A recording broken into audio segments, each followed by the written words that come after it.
Hello, everyone. It's 2 o'clock, and you are at Harvesting Low-Hanging Fruits, modeling equitable practices through the prism of can. Come explore practical aspects of the art of possibility in academia. I'm Alexis Smith. I'm the Chief of Staff and Assistant Vice President for Special Initiatives at Manhattan School of Music, and I'm also a Sphinx Lead alum. I'm really excited for this panel to be the active moderator with these amazing colleagues. And I'm going to introduce each of them with their titles. First up is Frank Candelaria. He's the Dean of the Blair School of Music at Vanderbilt University. We have Lucinda Ali-Landing. She's the Executive Director of the Hyde Park Suzuki Institute. And Professor Patrice Jackson, the Associate Professor at Berklee College of Music and Boston Conservatory at Berklee College. Hello, everyone. I'm so glad we're here. We had such wonderful preparation conversations about our life in academia, how we got here, and what we're doing with our role at our institutions. One thing I've been wrestling a lot with is the idea of personal power versus positional power.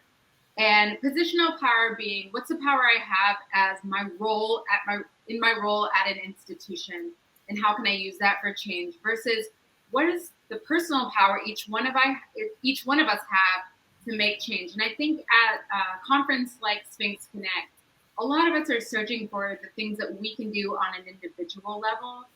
So I'm really eager to get into discussion about the power each one of us has. It's really easy to forget how much power we each have. And one of the things that came up in some of our preparatory discussions were about sort of what are our origins of finding our way to education. And all of us were performers. And Frank and I had a wonderful discussion about both being in these string quartets as people of color, as kids, and how it just gave us this liberated feeling to sort of have an equalizing effect. And Frank, I'd love for you to share some of the things you talked about with me about your early music days. Sure. Thanks so much, Alexa. Well, let's put it under the broader topic of, I think when positional power, you can't forget about your personal power, because that's really forgetting your history, what got you there. So thinking back to my earliest stages in music making, I have to be very grateful for public arts education programs. The reason I'm sitting here in this position, this wonderful position at Vanderbilt University, is because when I was in the 5th grade, somebody thought it would be a great idea to bus my entire class to go see the local symphony orchestra in concert. I had no idea. I can't tell you what they played, but I can tell you that on the bus ride home, I was convinced that I wanted to play the violin. And because we had a wonderful public music education program and this is far west Texas, I was able to do that at no cost to my family, no cost to my parents. And it was because of that experience that I was able to earn scholarships to become the first in my family to go to college. Now, what's important about that story is that it all came about because of music and because of public education. Both are very, very important. And you talked about music being the great equalizer. One of the best experiences I had as a kid, I remember very fondly in high school, playing string quartets. And it was a great experience because I didn't think about it at the time, but reflecting on it, I didn't come from a background of great means, but I would play with kids from very wealthy parts of the city. I think about it now, but the quartet was made up of Black, Hispanic, white, men, women. It was just incredible. We didn't think about it in those terms, but looking back on it, I saw that music really was the great equalizer. Nobody invited me over and asked me what my parents did for a living or how much we made or, how expensive my shoes were. I was there because I played the violin, I played it well, and we all made music together. We created music.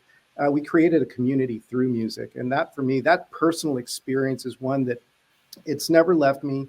And now in my position as a dean, I'm never forgetful of the idea that fundamentally music is in the business of creating community. And it does it very naturally. It does it every day. I love it. Patrice, I'd love to get you in on this, because when we were talking, you were like, I have a very different relationship with, growing up with music. Of course, you have musician parents, correct? Yes. Yes. Yeah. So what was that? Yeah. So growing up, actually, my parents met at Jackson State. They both were music majors, ironically. And at the time, my mom majored in piano and my dad majored in performance as a double bass major. And so growing up, I just, heard my mom practicing piano all the time and my dad practicing bass all the time. It wasn't really, I didn't really think there was a different option of me not being a musician. And I come from a long legacy of musicians as well. But growing up in school, I was in public school too, in St. Louis and in the county, but I still public school. But I always was the only one doing what I was doing. And in middle school, I started going to school with my father. He's an orchestra director at that point in the school district that I was going to. And I had different experience. I was always the only one, kind of the outcast.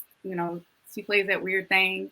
And it wasn't until high school where, I started seeing the separation. My group of friends were very academic oriented. We were very serious about trying to get out of the living quarters that we were in.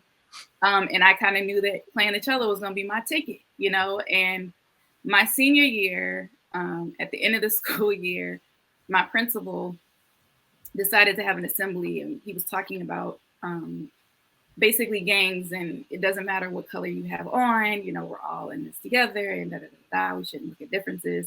And then at the end of that, he said, you guys are among some great people in your class, and I'm going to show you one right now. And he put this video up of myself playing the Passacaglia with one of my colleagues, a phenomenal violinist, and we still stay in touch to this day. But soon as he put the video up, I was like, oh my God, no. And I started scooting. And then at the end of it, my class gave me a standing ovation, and my best friend looked over at me and I just bawled. Because that's when I really thought that my class got it and how different, my talent was, and that it really was a talent. So that was my experience. And then just, throughout the years, every summer since I was 12, I was always going to music camps across the country, always the only one, just kind of rode with it, So it wasn't until I actually stumbled upon Sphinx and did the competition that I was like, whoa, there's other people that look like me that does the same thing and wants the same goals. This is amazing, So that was my experience. Yeah, and there's something so powerful that I want to touch on here with that story, because it really blew me away when you told me before, Patrice, is that that's one of the reasons that I think we turn to becoming educators for a sense of fulfillment, because being an educator does give you that institutional positional power where the things you say and the actions you take mean something because of the title you have. And it's a really important thing I know we all take seriously, because what that teacher did for you is she used her power to call the whole class's attention to you, because if she didn't do it, they wouldn't know. And so she took it really seriously, and that's so impactful. And I, for me, I also got an instrument in public school. I got a violin, and I remember I didn't have musical parents. I remember hitting a point with playing where I was in, youth orchestra in my hometown of Louisville. And I was suddenly the only one, because as the talent got higher, people looking like me started to fall off a little bit, and suddenly it became really alienating. And I had those couple teachers that kept pushing it. And I think about that now, like if I'm in the hallway and I know it's audition day and I know someone didn't do well, I'm like, okay, if I say something to them, it's going to mean a great deal. So maybe I'm having a bad day or whatever, but let me take a minute and do that. I'm very envious of your role, Lucinda, in being a founder and sort of having your own place where you have that much control. And I wonder if you can talk. We talked a little bit about how you got there, and part of our journeys as educators often is finding a place with some stability, because the artistic world is sometimes filled with instability, paying your bills and all that. So as a founder, how was that shift for you? And I hate to call it a shift because they're always intertwined, but I know it's a little bit different, right? It is. Thank you. And thank you for sharing your stories. I really enjoy hearing your stories. My story is more similar to Patrice's in that I'm a violinist, also with Sphinx Symphony. And that turned into being the executive director of my own music school, and that personal power we speak about. I wish I had the words years ago, but it started because of a situation at my employment at what is no longer around, but was 150 years old, Sherwood Conservatory of Music in Chicago. A situation that happened there, and I didn't know that it was something called personal power. I just thought, I don't have to take this. I can do this myself.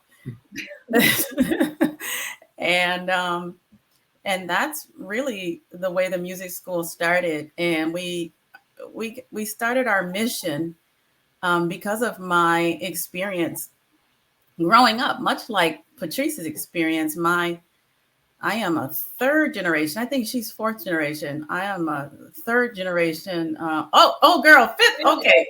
So I have third generation. My dad is a violist.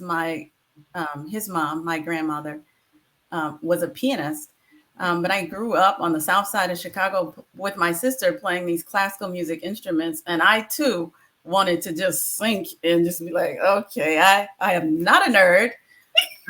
So I lived in two worlds where I loved what I did, but I didn't really want anybody over here to know what I did.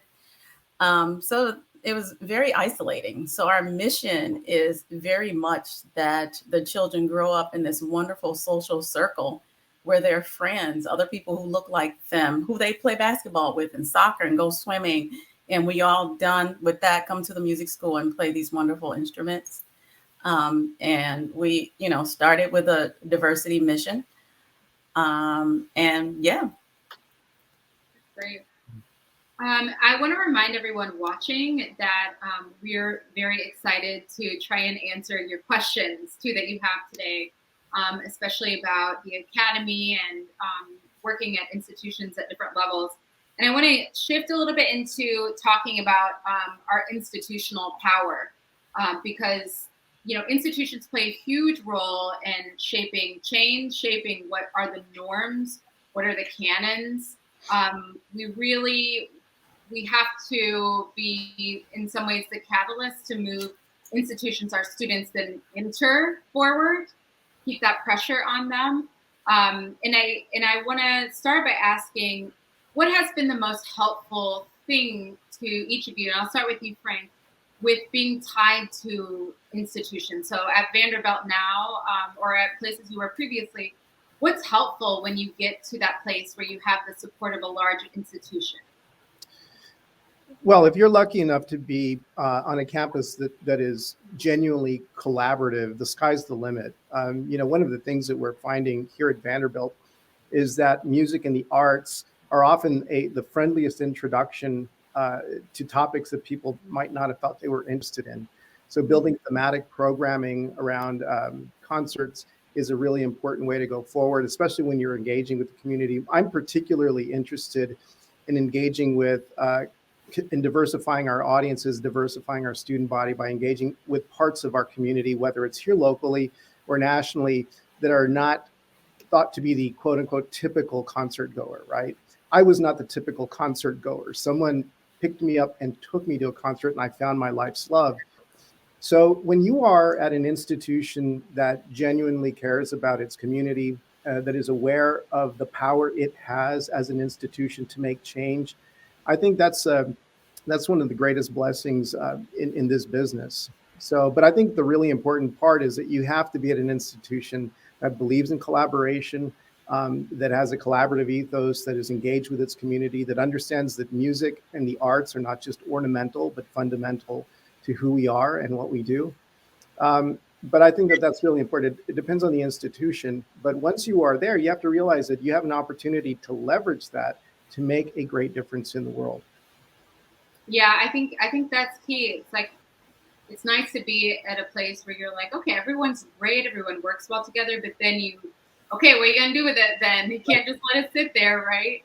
And Lucinda, something we talked about that I think is really critical, like when I'm at Manhattan School, I'm constantly looking for partners that are doing things better than we do, and looking for a way to engage with them where it's beneficial for both.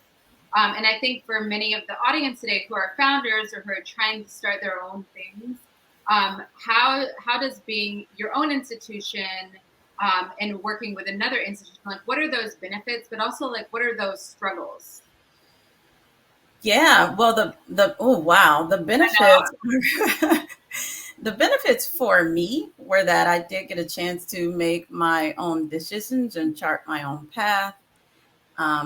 But leveraging those partnerships early on is everything. I learned quickly you cannot do this by yourself and live in a silo. So learning, really being clear about what your mission is and how partnerships can help drive that mission and, meet those goals and outcomes for the kids. If you work with a organization with children, we started with larger partnerships where those partnerships were kind of already formed and we just kind of fit into, like, for example, the CSO or Chicago Sinfonietta. They have people asking them for stuff all the time. So they have a community partnership plan and program for us to fit into. And that was wonderful because part of our mission is to provide high quality musical instruction and performance opportunities. So it's important that the children get a chance to see professional concerts from day one, from early on, which that was not something I could do alone. I had to reach out to the community for that.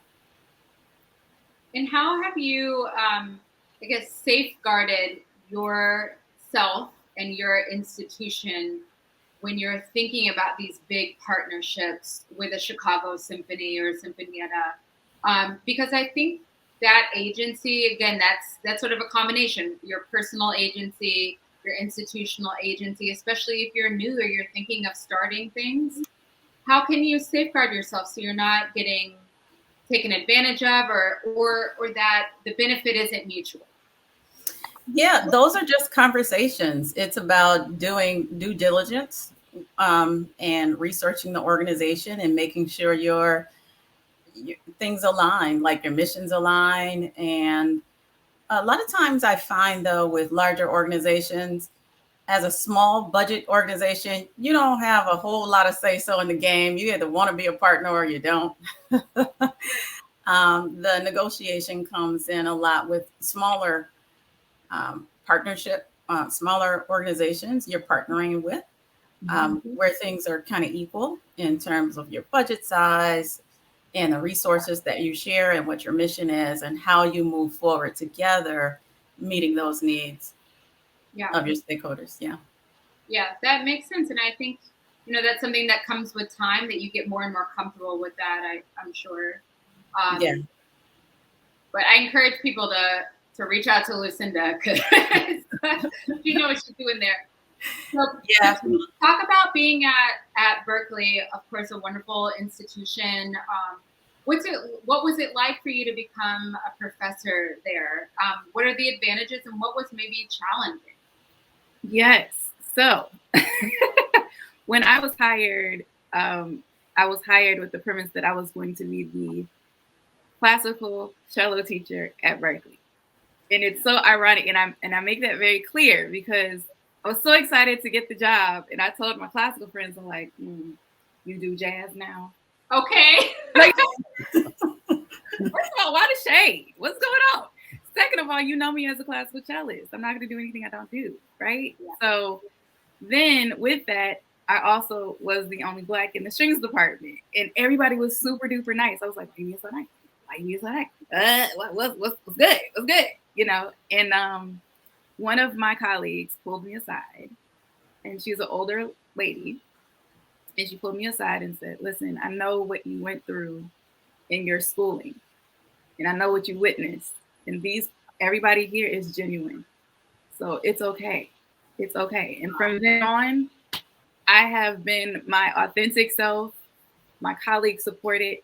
The students support it. It's just been a whole lot of fun. I honestly love my job. I told my boss I'm not leaving unless y'all physically drag me out the door. It's amazing. And I get the challenge is that at an institution like Berklee, there are students that apply. Everybody that applies has to apply on an instrument. So as a string professor, we get students who are not going to be performance majors. That's fine. But we get levels, though, from like a little bit better than self-taught to conservatory bred and everything in between. And we have a standard that everybody has to fulfill within their time frame of having private instruction. So again, I love challenges, and that's my challenge. I have a challenge every day I'm there. But I wanted to add that it's imperative in an institution, period, that now that diversity is in now and people are looking to hire diverse people, that there is also a system set in place of a support team. And so, again, the reason I love Berklee is because the support team is my colleagues, the support team are my bosses, every level, all the way up to the president. I don't really have any problems. So that's my gem. That's my secret at Berklee. Once I started teaching at the Conservatory, similarly, I am the only African American in the cello department. I mean, there's just 3 of us that teach cello. Sure. But again, you get what you get. I'm very, what you see is what you get, and so I made sure everybody was clear and we're all on the same page, and it's been fine ever since. I'm entering my, I believe, 4th year teaching there, and it's fine. A lot of students actually are also encouraged by the fact that I teach at both schools. That's another draw. So yeah, I'm having a lot of fun. Yeah, I'm so I can't stop thinking when you're saying a support system has to be in place, because I don't know if that support system you're talking about, do you feel like it was organic, or do you think it was something structured that the school built, tried to put some building blocks in place? I would say, right? I think at least at Berklee, because I've been there longer, I think that was authentic and it was genuine. And you start learning along the way who you can confide in, who can you trust. As situations come up, I always back up and say, okay, how are they going to react? But I think it was very authentic and genuine, especially at Berklee. Yeah. Frank, I don't know at Vanderbilt how your DEI strategy works, or like what you're building on, because I think what Patrice is signaling is that there's a combination. So like, not everywhere is going to have people that are going to be able to go up to Patrice and say like, hey, like everyone's actually nice, Like what if someone didn't say that to you? It might have taken you a long time. So are there some more structured ways that you've seen to be helpful to signal to people like, hey, it's a community that wants you here, genuinely? Yeah, sure. You have to go out and make the case. The way you're not going to do it is by doing it passively. For example, I could sit here and say, well, let's do programming that will attract people from diverse communities. That really doesn't work. It works to a certain extent. It may create an inviting atmosphere, but unless you're out in the community, unless you're actively reaching out and engaging people, again, on a personal level, translating institutional power, but on a very personal basis, it doesn't make a huge difference. At least not in my experience, it hasn't. Let me tell you, I feel that Vanderbilt has been very proactive in diversifying its faculty, in diversifying its administration. I'm the first Hispanic dean at Vanderbilt. And certainly when they hired me here, they knew that it was a top priority for me to diversify our arts faculty. And I've been supported every step of the way and actively encouraged by the provost and by the chancellor. And at the end of the day, I would not have come here if I had thought that that was not what I was going to get. And I made it very clear when I was interviewing here, this is what I'm going to do. And this is why it's important. And the response has been, yes, great, do it. And they understand that I don't do it passively. And they themselves here across the administration, they are not passive about it. We're very active about making personal relationships, building trust with community, building trust with folks that we're actively recruiting. But I think that's really important. I guess going to put a fine point on it, the institutional, it can't be a carpet bombing approach. It has to be a very personal engagement approach of building trust, especially when you are working with first generation students of color. You have to earn the trust not only of the student, but also of their families and loved ones. Mm-hmm. So, yes. Yeah. That's a great point. And I think until I worked at Manhattan School, I didn't realize how important that piece was. Of course, I was a student. I did my grad work at Manhattan School, but I was very much, on my own by that time. And now, in my first year there, the president said, oh, by the way, go get an orientation t-shirt. We help move in all the families. And I was like, okay, whatever. I get up early anyway. It's fine. And I realized, wow, like a big piece of my job is going to be making sure the families, especially the ones that look like me and my family, we're going to feel good about leaving their kid here with us. I'm making sure that they'll thrive. And it really is like, one moving box at a time that trust is built, and it's there for the 4 years, and you see them at least once a year. And then when their kids off at commencement, you feel like you're really a part of that, which is a piece of working at a school I didn't anticipate that would bring me so much joy. We have a couple questions. I want to start with one. Ideally, everyone in an organization is on board with change, as Frank and Patrice were saying, but in reality, that's not true. How many people does it take to create sustainable change? I think it's a really interesting way to phrase that. And I can say for our work at Manhattan School, I think a lot of it looks like we're doing all these big changes, and a lot of it's policy, and all that's true. But I think for me, what I've realized is some people need more time than others, and that has to be okay. If certain things are in line, right? As long as things are respectful, there's a willingness to change and discover. Mm-hmm. There's folks now in our faculty that I feel real kinship with, who really weren't there when I wanted them to be, but now they're so deep because they just needed more time. And I'm curious how that's looked for each of you when you're working with people who maybe aren't there yet with the change. And we're sort of talking around it, but I think we all know what we're talking about. So Lucinda, anything to add on that one?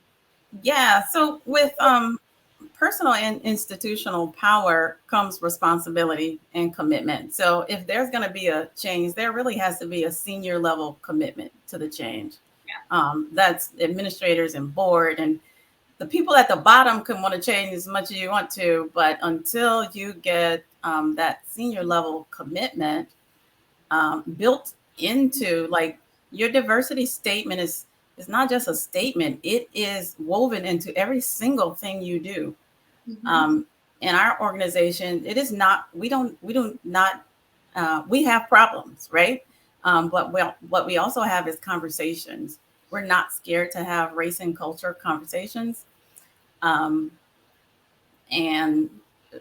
especially because we intentionally want a diverse population. We have people from around the world all slammed together, and we don't take it for granted that we're just all going to get along. It just doesn't happen like that. So we all have to commit to the work from the senior level all throughout the programming. And when you're hired, you have to kind of agree that that's what you want to participate in. Mm-hmm. Love that. Patrice, anything to add from your perspective? I'm just going to piggyback off of Lucinda and say it definitely has to come from the higher ups on down. If I have a situation, I don't really have situations, but let's just say hypothetically I did, right? I could go to my boss and he totally is on board and supportive with everybody in our department. It doesn't matter where the background is. He's just that cat. So if I have a situation, we can talk about it. We have a very open relationship. I can talk to him, express my frustrations, but as a person that doesn't look like me and a male, he understands if he needs to speak on my behalf, he knows that it's going to be interpreted different than if I said it, right? Right. And then let's just say he doesn't want to do anything. His boss, my dean, is also African American and a bit older than me, so he also gets it. You know what I mean? Been through some stuff. And then let's say he don't want to do anything. Our provost is African American. You know, so that's what I meant by I'm pretty protected at Berklee. Not to say that escapes anything, and not to say that I could just do what I want. That's not the case either. But I have levels. I have levels of protection in that sense.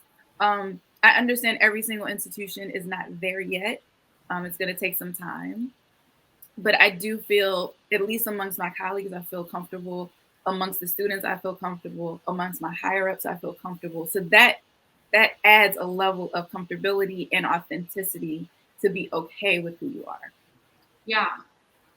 I think I want to shift. We have another question about something I think you'll know a little bit of how to respond to, Frank, about academic freedom among faculty members, colorblind meritocracy or the meritocracy myth, and then EDI practices at the collegiate level, admissions, curriculum. I think it'd be really interesting for us to just talk about curriculum and repertoire for a minute. At Manhattan School, so we have about 1,000 students, half are international. And we have our repertoire policies and requirements for our recital. Every single performance at MSM has a creator of color on it. It doesn't necessarily have to be a composer, but it could be, the set designer for an opera. If we're doing Figaro, it could be the costumer. But when people ask, like, how are you guys doing that? It's because at MSM, we know our institution and we know where we can go. We're not a part of a larger institution where there's lots of other considerations, and we know our student body and our faculty well. So we felt like that was something we could do. And I don't necessarily recommend that for every school because you have to really know your institution. But we've gotten, really great results for us, lots of discoveries. But I think, Frank, I'm curious what you think about curriculum and repertoire, especially from the top down, right? Because you're the top at your school. How do you think about that, knowing your institutional needs and the people that you work with? Sure. Well, let me start out by saying that as a dean, the first thing that I want to always defend is academic freedom of expression. I mean, our university campuses and our schools are really one of the only places where we can have the types of tough conversations that we can have. And those don't happen by shutting people down. So, I mean, I really try very hard to make sure that everyone has a voice, that discussions are robust. At the same time, I also don't go work for places where I don't have an idea of what those conversations are going to be. When I came to Vanderbilt, when I came to the Blair School of Music, when I interviewed the school before coming here, I was drawn by how many people were already on board and eager to do this work. And I think that's a very important part of it. So in many ways, a lot of the conversations that I work with here are the kinds of conversations that are going to move things forward in very meaningful ways. But again, my situation here is a little bit different because I interviewed the institution to find a place that was already there. And I think that's really important. I think it's a very different situation in institutions where there's just a kind of a dug in history that needs to be unraveled. So my experience here might be a little bit different simply because I'm new here. And part of the process was that I very deliberately interviewed the institution to make sure that it aligned with a progressive vision for the arts and for the role of the arts in society. I think what you're saying about interviewing the institution, so critical when you're choosing a place where you want to work and get things done, because it's only you who will suffer if you look at it one way, in one direction. And I think for me that took me a long time to figure out. Like, yeah, I'm interviewing them and they're interviewing me, but like not really, right? But it's real. Because it's your day-to-day life, and it's your joy. And if you're going to be somewhere that maybe has a big, bright, shiny name, but you can't move anything forward, that's not maybe a life that's going to be as fulfilling as you think. So, and we have another question here about the administrative ladder versus faculty, and how they sort of work together. I'm curious, Patrice, how do you as a faculty member, you were talking a little bit about if I have something going on, I can go to my boss or I can go to the dean. But how does the administration look to faculty to buy in on things that they're working on? Because so often those things can feel very separate at an institution. That's a very good question. And I don't know how to answer that. Because I very rarely get asked those kind of questions. I think the questions that I get mainly from my higher ups are just, are you okay? Are you comfortable? Is everything, do you have any concerns?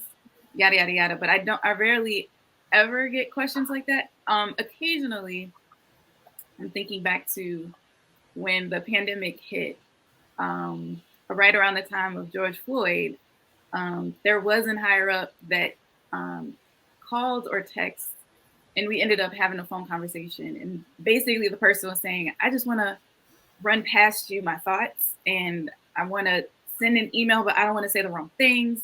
Do you mind, listening and, making sure I don't say anything that's inappropriate or culturally unsatisfying, that kind of thing. But I don't get a lot of questions from higher ups like that. I mean, there's no right or wrong, right? Frank, how do you, I know that the more senior I've become at Manhattan School, I feel that I've got to work really hard to connect more with faculty and find those opportunities so that I do, I'm constantly reminded of how they're feeling, what their classroom is like right now. I think especially during the pandemic and trying to add all these other things that are new to them, like checking in on them. Do you have things in place where you are to, I don't know, I guess make that gap a little bit narrower between administration and faculty? Sure. Well, the first and most important thing to remember, at least in my position, is that every administrator is also a faculty member, right? We often forget that. So I'm a dean, but I'm also a professor of music. Our chancellor identifies as a professor of political science. Our provost identifies as a professor of psychology. And I think it's really important. I mean, this goes back to the overarching theme that you first raised, the idea of institutional versus personal power, is always being aware of what you brought to the table to begin with, how you really engage with the institution as a person, because they're not two separate things. The minute you start to see administration as separate from what faculty do, you get in a lot of trouble. And one of the things I'm always very aware of is that one of these days I'm going to go back into the faculty and I'm going to have to live with whatever I did as dean. So that keeps you honest. But I think really that it goes back to that fundamental issue, is that however you rise in administration, it's fundamental that you never forget, one, what got you into academia, and two, that you are a faculty member. And so I think that as long as you keep that foremost in your mind, your decision making is going to be one that is not really thinking about gaps, but thinking very authentically from the point of view of a faculty member. I love that. I'm gonna have to go back and see what classes I'll teach when I'm done with this job. Okay, let's go back to repertoire and dive a little deeper. I want to get Patrice and Lucinda in on this. How does evolving our canon look to you in the seats where you are now? Start with Patrice. So, I would say well, everybody knows how diverse Berklee is. So I'll just talk about the conservatory. The conservatory has done a very, very, very good job since the pandemic of expanding the repertoire list across, well, I can only speak for the strings department. So across the strings department, and making sure that there's representation of in female composers, African-American composers, Hispanic composers, everybody that we consider minority. And it's a beautiful thing. I've seen the list and it's great. And I've seen now that a lot of other schools have started to do that as well as our major symphony orchestras. My challenge is, though, that as we expand our repertoire list for auditions, it could be an audition for a camp, it could be an audition for an institution, it can be an audition for an orchestra, that whoever is listening really does the research on these pieces. A lot of times it's cool to say you have it on paper, but did you actually look it up? Do you know the history of the piece? Do you know who the person is that wrote it and what they were going through at the time? Just like we do with our other pieces, right? We know what's going on in Beethoven's time when he wrote Beethoven Fifth Symphony. We know what's going on with Shasti when he wrote the cello concerto. Why not do the same research for our indigenous composers? So, and then if they're living, reach out to them, have a conversation to get to know these living composers. So that's the only piece that I see that can be lacking in our institutions. Lucinda, go ahead. Yeah, so this is developing and evolving as it goes along. I know that it may look like I know all things about African-American composers and music, but really, I'm a Suzuki teacher. So we teach our students technique and scale through the Suzuki method. And as an instructor and an administrator, you have to be constantly aware, especially if you're a BIPOC administrator and you want to start your own institution. You have to take the time to think about curriculum in addition to what you are doing, and think about Americana. I didn't even think about Americana probably until my 30s. I was like, is that what the words say? Like, I'm teaching this to my children.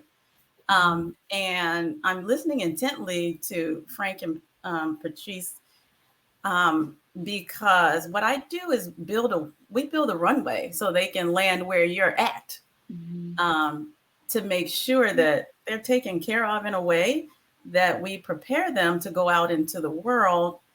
And we're not really sure what that world is going to involve when they land at organizations like yours. So we try our best to be creative and informative and historically and culturally and currently relevant with music. But at the end of the day, you need to play in tune and vibrate. Hello. And you gotta be well set up with whatever repertoire you have to work on. I love that. And please, let's not let that go out the window. They need to play in tune, sing in tune. Let's start there. I think, to your point, Patrice, about, policy versus actualization. I totally agree. And I think that's also like knowing your institution. Because I can tell you, when I was a student, we all gravitate toward things we love. That for me, things I love to sing, things that fit better for me, languages that resonated, poetry I loved. And then you get to these, periods in your academic career where you're required to do X, Y, and Z. For me, when I did my master's recital, all my teachers were like, you need to do a Schubert set. You haven't done that much. It's so important, blah, blah, blah. It's Schubert. It's like, I get it. To this day, I can't stand the pieces that I did on my recital. I'm not a Schubert person. I get it. I totally get it. But I checked that box. I'm glad I learned something.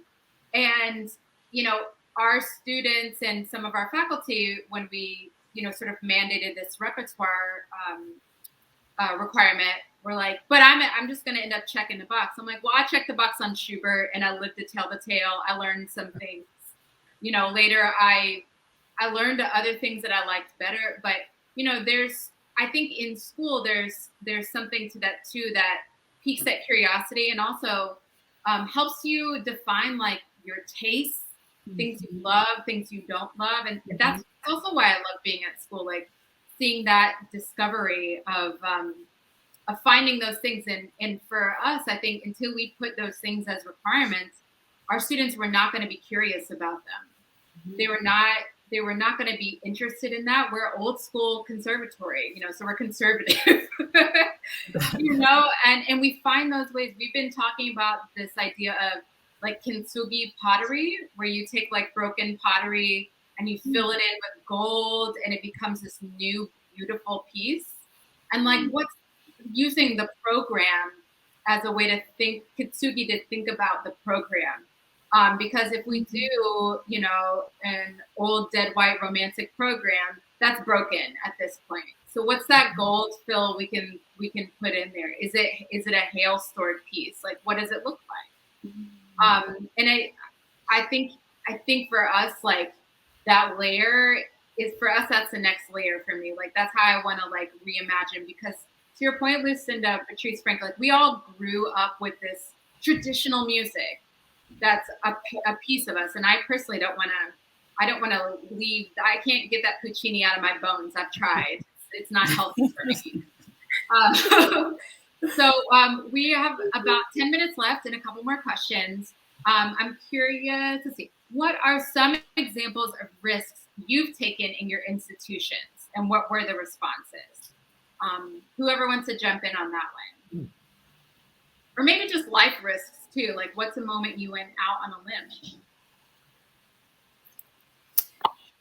I think our risks at our institution revolved around religion, making sure we accommodated people's religious days of the weeks that they needed to have off, and being very sensitive about that and just moving the day. Like some of the things aren't even that hard to do. Even taking music out of our curriculum, like, no, we're not going to play that anymore. You can do that on your own, but here we're not going to do that. So I don't know. I guess I should say I don't know what the responses were. That's terrible. I'm sorry. That's terrible, but nope. That's the truth. I don't really know. We just took it out or changed the day to accommodate people. How about you, Frank? Any risk? I mean, you're new at Blair, of course, but. Yeah. Well, I'll tell you what, I think the biggest risk I've taken in my career to date happened 2 years ago when I came here to the Blair School of Music at Vanderbilt University, a private institution. For 20 years, I've been fully invested in public institutions, in the work of public institutions. The risk I was taking was, okay, here's this great private institution with all of the resources to make the difference in the world that I've so craved. Does it care about public arts education? I was very lucky. Yeah, I mean, because you can only interview so far, right? At the interview, everyone's going to put their best foot forward, right? Yeah. But really, 2 years in, it's been everything that I dreamed of. So the idea of for me, that was just a huge risk because of my full investment in public arts education. The idea that a private institution could do so much good for public arts education was something that that was the gamble I took, and I came out on the winning side of that. But what I've said is that, as much as I care about public arts education, it really is the time right now. Our public arts institutions, especially after this period of COVID, things were already tough before COVID. Right now, they're extremely difficult. It really is time for our private institutions to step up and double down and help public arts education. I think if there's anything you can do to transform our communities, and I'm living proof of that because, again, I discovered music through public arts education, is to build a very strong, robust, fully engaged public education program in our communities. That's going to make a huge change in the world. Unfortunately, right now, so many of them are just experiencing such difficulty. I really do want to, make a call out to anyone who's at a private institution out there. Really step up, double down, and help save the day for public arts education. Hey, I hear Yeah, that. Right. I think that's awesome. Love it. Patrice, risk. Yes, I feel like every day is a risk. No, I'm just playing. One of the first things that I will say is, accepting my position at Berklee. That was a risk. Yeah. I had no idea what I was walking into. The school had no idea what they were getting from me. And it was a learning experience all the way around. Another risk that I took is just, my levels of leadership are all risks.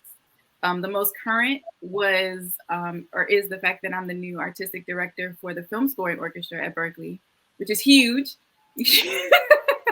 So when I got the letter, I was like, huh, why would they ask me? I haven't done any film scoring, but it's such an amazing opportunity. First of all, it's a leadership role. Second of all, I work with both students at Berklee and at the Conservatory. That's been a lot of fun. And then also creating an environment similarly to when these students will have these kind of things as gigs. So I set up the environment. It doesn't matter how well you play. Let's all work together. Please be respectful of each other. Be respectful of the composers. We also have guest artists that come in from LA each semester to talk to the students and listen to the students. So it's a really enlightening experience. But that will be the latest risk that I took. And so far, the students love it. They love it so much they asked for a whole nother semester of it. So right now we are in the first ever in the history of film scoring orchestra at Berklee to have it offered in the spring. So that's been really, really cool. That's a pretty fabulous risk. That is. It's pretty amazing. That's awesome. So we are approaching the top of the hour. The one other thing I wanted to talk about here was time, because we are on a timeline to make change. And I remember my dad works at the Boys and Girls Club, and I remember when I started my job here saying, okay, I've got to put this DEI work in the 5-year strategic plan, and some things may take longer than that. And he said, well, if you take longer than that, some people are going to be in and out of the school with a degree and not get to live with the effects of the work. So, you got to keep that pressure on yourself to do things as well as you can. So I'm curious, how do we feel about our timeline at institutions? Because I think when folks think about conservatories, academia, they think red tape, bureaucracy, can't get things done, can't make change. And I think it can be frustrating, not only to us and administration and faculty, but to students too, that they're not seeing change quickly enough. But at the same time, I'm really proud of especially my colleagues when I've been in Sphinx Lead for 2 years, and just to see the incredible amount of work that those cohorts of leaders have really pushed forward. It's amazing. The Fortissima program at Colburn with Osmi Morales. I mean, there's so much good work being done, but how do we manage that time for ourselves? And I'll throw it to Lucinda first, because I remember us talking about this high impact, that we need to make, how, we're moving the needle, but okay, can we move this along? Yeah, I was hoping that you asked somebody else to go first so I come up with something positive to say. Okay, we've been pretty positive this hour, so. Yeah, my reality is with, the work that I do and my goals to prepare students to go to university. Yes, we really do that in a very large way, but to move the needle in professional orchestras with Black and brown faces, that needle hasn't moved in 50 years. With my lifetime, we're still talking about that same percentage. So yeah, you want to go into somebody else on that one.